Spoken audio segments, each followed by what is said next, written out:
మరో బ్రేకింగ్ చూస్తున్నాం. బంగ్లాదేశ్లో అల్లర్లు కొనసాగుతున్నాయి. ఇన్నాళ్ళు ప్రభుత్వానికి వ్యతిరేకంగా ఆందోళనలు చేయక ఇప్పుడు అల్లరి మూకలు రెచ్చిపోతున్నాయి. బంగ్లాదేశ్లోని హిందువుల లక్ష్యంగా కూడా అక్కడ దాడులు జరుగుతున్నాయి. ప్రాణహాని పొంచి ఉండడంతో అక్కడి మైనార్టీలు బిక్కుబిక్కుమంటూ బతుకుతున్నారు. అల్లర్లను అదుపు చేసేందుకు ఆర్మీ రంగంలోకి దిగిన పరిస్థితులు దారిలోకి రాలేదు. తమను ఆదుకోవాలంటూ బాధితులు కోరుతున్నారు.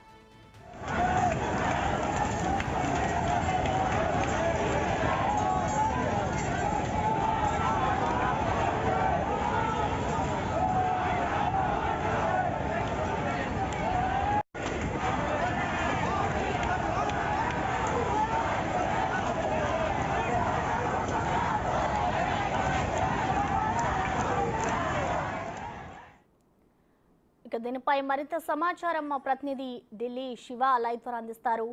శివ, చెప్పండి, ఇంకా బంగ్లాదేశ్లో అల్లర్లు కొనసాగుతూనే ఉన్నాయి. చూసుకుంటే హసీనా కూడా తన పదవికి రాజీనామా చేశారు.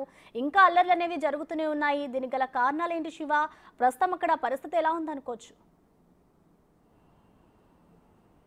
రైట్ ప్రసన్న, నిన్న బంగ్లాదేశ్లో చెలరేగిన అల్లర్లు ఇంకా కొనసాగుతూనే ఉన్నాయి. ఈ అల్లర్లు ఆ దేశ ప్రధాని షేక్ హసీనా రాజీనామాకు కూడా దారితీశాయి. షేక్ హసీనా రాజీనామా చేసి పాలన సైనికుల చేతులకు వెళ్ళినప్పటికీ కూడా ఆర్మీ అధికారులందరూ కూడా అక్కడ కట్టుదిట్టమైన భద్రతను ఏర్పాటు చేశారు. సైన్యం జల్లెడ పడుతుంది. ఎక్కడ కూడా నిరసన తెలియజేయకుండా నిరసనకారులను, ఆందోళనకారులను తరిమికొట్టేందుకు వారందరినీ కూడా అరెస్ట్ చేసేందుకు ప్రయత్నిస్తున్నారు.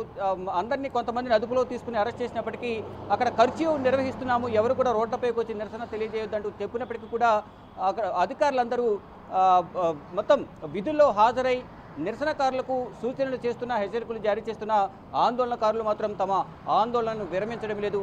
షేక్ హసీనా రాజీనామా చేసి ఢాకా నుంచి భారత్ చేరుకున్నారు. భారత్లోని ఉత్తరప్రదేశ్ గజియాబాద్లోని ఎయిర్పోర్ట్కి చేరుకున్నారు. ఇక్కడ నుండి లండన్కు వెళ్లేందుకు కూడా ప్రయత్నాలు చేస్తున్నట్టు తెలుస్తోంది.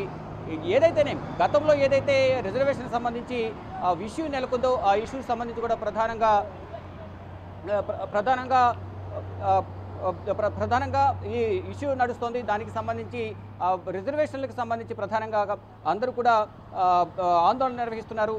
మెరిట్ ఆధారంగా మాత్రమే అక్కడ రిజర్వేషన్లు, అక్కడ ఉద్యోగ అవకాశాలు కల్పించాలని ప్రధానంగా వారు చెప్తున్నారు. దానిలో భాగంగానే ఇక్కడ రిజర్వేషన్లకు సంబంధించి కోర్టులలో భిన్న అభిప్రాయాలు వ్యక్తమయ్యాయి.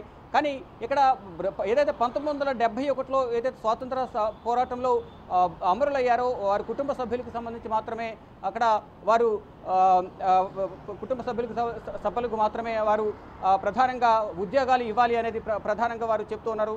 కానీ ఇక్కడ మెరిట్ ఆధారంగా మాత్రమే ఉద్యోగాలు ఇవ్వాలి, ఎవరికి కూడా అంటే కుటుంబ సభ్యులకు వారు మూడో తరానికి ఎందుకు ఉద్యోగాలు ఇవ్వాలని చూస్తున్నారనేది ప్రధానంగా నిరుద్యోగ యువత రోడ్లపైకి వచ్చి ఆందోళన నిర్వహిస్తున్నారు. కానీ ఇక్కడ గొడవ జరిగింది రిజర్వేషన్ల గురించి, కానీ దాడి జరుగుతుంది హిందువుల పైన.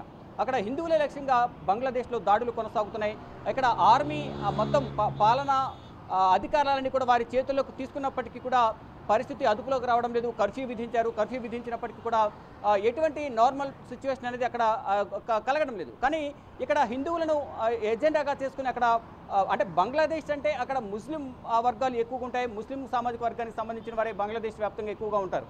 ఈ నేపథ్యంలోనే అక్కడున్న హిందువులపై దాడులు జరుగుతున్నది. హిందువులు అంటే ఆందోళనకారులు చేస్తున్నారా, లేదా ముసుగులో ఎవరైనా ఉగ్రవాదులు హిందువులపై దాడులు చేస్తున్నారా అనేది, అల్లరిముక్కలు దాడులు చేస్తున్నారా అనేది కూడా తెలియాల్సింది. కానీ అధికారికంగా ఇప్పటి వరకు అందుతున్న సమాచారం ప్రకారం కనుక చూసుకుంటే ఆందోళనకారులు ఎవరైతే ఉన్నారో వారు ఎక్కువగా హిందువులను ఎజెండాగా చేసుకుని వారి ఇళ్లలోకి వెళ్ళి మరి అంటే వారు బయటికి రాకపోయినా ప్రాణభయంతో లోపల ఉన్న అంటే ప్రాణాలను అరచేతిలో పెట్టుకుని వాళ్ళు బ్రతుకుతున్నప్పటికీ కూడా అంటే ఇళ్లలో ఉంటున్నప్పటికీ బయటికి రాకుండా ఉన్నప్పటికీ కూడా లోపలికి వెళ్ళి మరి వారు బయటికి లాక్కొచ్చి దాడులు చేస్తున్నారు.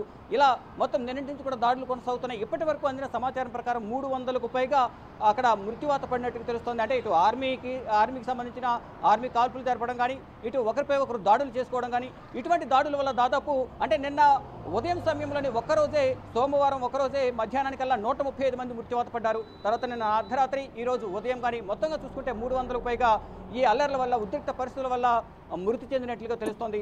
ఇక బంగ్లాదేశ్లో నెలకొన్న ఉద్రిక్త పరిస్థితుల నేపథ్యంలో ఆర్మీ చీఫ్ జనరల్ వేకర్ ఒక అత్యంత కీలక సమావేశం ఏర్పాటు చేశారు. ఈ సమావేశంలో అఖిలపక్ష పార్టీలకు సంబంధించిన పార్టీ నేతలను ఈ సమావేశానికి పిలిచారు. అంటే Bangladesh army chief general weaker నివాసంలో ఈ సమావేశం అనేది కొనసాగుతుంది. ఈ సమావేశాలకు అన్ని రాజకీయ పార్టీలకు ఆహ్వానం అందింది. కానీ షేక్ హసీనా పార్టీకి సంబంధించి ఆవామీ లీగ్ పార్టీకి ఆహ్వానం పలకలేదు. అంటే అసలు ఈ వివాదం మొదలైందే ఆవామీ పార్టీకి సంబంధించిన అధినేత బంగ్లాదేశ్ ప్రధాని షేక్ హసీనా గురించి వచ్చిన నేపథ్యంలోనే ఆ పార్టీకి సంబంధించిన నేతలకు ఎవరికి కూడా ఆహ్వానం పలకలేదు. ఒకవేళ ఆహ్వానం పలికినా అటువంటి మీటింగ్కి అటువంటి ఆ పార్టీకి సంబంధించిన నేతలు వచ్చినప్పటికీ కూడా దాడులు చేసే అవకాశం ఉందని ఇంటెలిజెన్స్ సమాచారంతోనే ఆర్మీ చీఫ్ ఈ సమావేశానికి వారిని ఆహ్వానించలేదు.